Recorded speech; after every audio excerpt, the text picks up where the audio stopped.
उदासीनीकरण अभिक्रिया किसे कहते हैं? तो आज के इस वीडियो में हम क्लास 10th विषय विज्ञान अध्याय 2 अम्ल, क्षारक एवं लवण से प्रश्न पढ़ने वाले हैं कि उदासीनीकरण अभिक्रिया किसे कहते हैं, उदाहरण सहित समझाइए। ठीक है, तो चलिए इसकी डेफिनेशन हम पढ़ते हैं।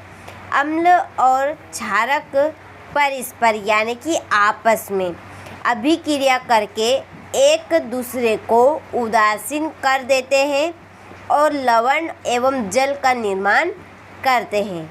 उदासीनीकरण अभिक्रिया कहा जाता है। किसे कहा जाता है उदासीनीकरण अभिक्रिया? कि अम्ल और क्षारक परस्पर अभिक्रिया यानी कि आपस में क्रिया करके एक दूसरे को उदासीन कर देते हैं और साथ में लवण एवं जल का निर्माण करते हैं, तो इसी को उदासीनीकरण अभिक्रिया कहते हैं। तो चलिए इसको और अच्छे से हम समझते हैं। तो देखिए यहाँ पर हम समझेंगे उदासीनीकरण अभिक्रिया को अच्छे से। तो देखिए इस अभिक्रिया में क्या होता है, तो जब हम अम्ल और क्षारक दोनों की आपस में क्रिया कराते हैं, ठीक है, दोनों की हमने आपस में क्रिया कराई, तो ये दोनों एक दूसरे को उदासीन कर देते हैं। क्या कर देते हैं? उदासीन। ठीक है, उदासीन का मतलब क्या होगा समझिए। जब अम्ल क्षार के साथ क्रिया करेगा तो ये क्षारक के रिएक्शन को रोक देगा, और जब क्षारक अम्ल के साथ क्रिया करेगा तो ये अम्ल के रिएक्शन को रोक देगा। ठीक है, जैसे कि हमारे पेट में एसिडिटी होती है। ठीक है, एसिडिटी होती है तो वह क्या है? एक अम्लता, जलन टाइप पड़ती है, हमें एसिडिटी होती है तो वह क्या है? एक अम्ली। ठीक है, और जब हम इनो पीते हैं, ठीक है, इनो में होता है बेकिंग सोडा जो कि क्षारीय प्रकृति का होता है।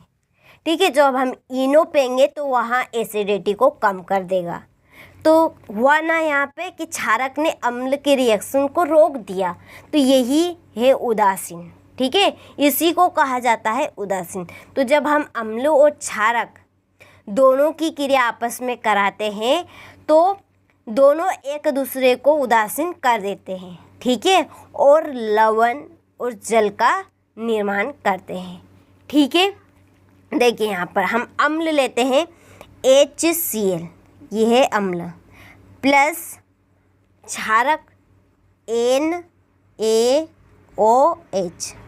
ठीक है, इन दोनों की हमने क्रिया कराई तो ये दोनों उदासीन हो गए, और फिर इन्होंने क्या बनाया? जल H2O। ठीक है, H2O। अब बचा क्या? वही लवण रहेगा। ठीक है, तो Na यहाँ से बचा है Na, और यहाँ से Cl, सोडियम क्लोराइड। ठीक है, तो ये है अम्ल और ये है क्षारक। तो बहुत ही सिंपल है उदासीनीकरण अभिक्रिया कि जब हम अम्ल और क्षारक दोनों को आपस में क्रिया कराते हैं तो दोनों एक दूसरे को उदासीन कर देते हैं और लवण और जल बनाते हैं। इसे हम उदासीनीकरण अभिक्रिया कहते हैं। तो आपको समझ में आ गई होगी उदासीनीकरण अभिक्रिया।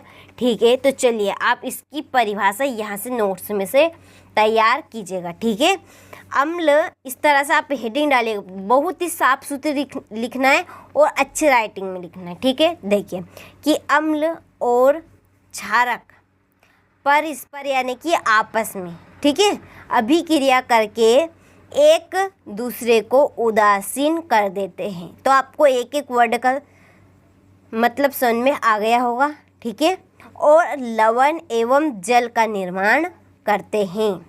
उदासीनीकरण अभिक्रिया कहा जाता है, उसे क्या कहा जाता है? उदासीनीकरण अभिक्रिया। ठीक है, बहुत ही सिंपल परिभाषा है कि अम्ल और क्षारक परस्पर अभिक्रिया करके एक दूसरे को उदासीन कर देते हैं और लवण एवं जल का निर्माण करते हैं, तो इसी को उदासीनीकरण अभिक्रिया कहा जाता है। ठीक है, चलिए आप इसके उदाहरण यहाँ से नोट कीजिएगा। ठीक है, ये HCl प्लस NaOH, ये है अम्ल और ये क्षारक।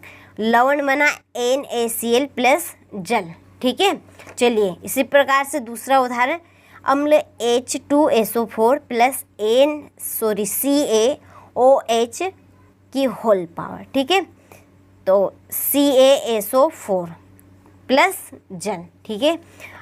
यहाँ से आप इसका स्क्रीनशॉट ले लें, ठीक है। और ये इसकी परिभाषा, ठीक है, यहाँ पर उदासीनीकरण अभिक्रिया, ठीक है।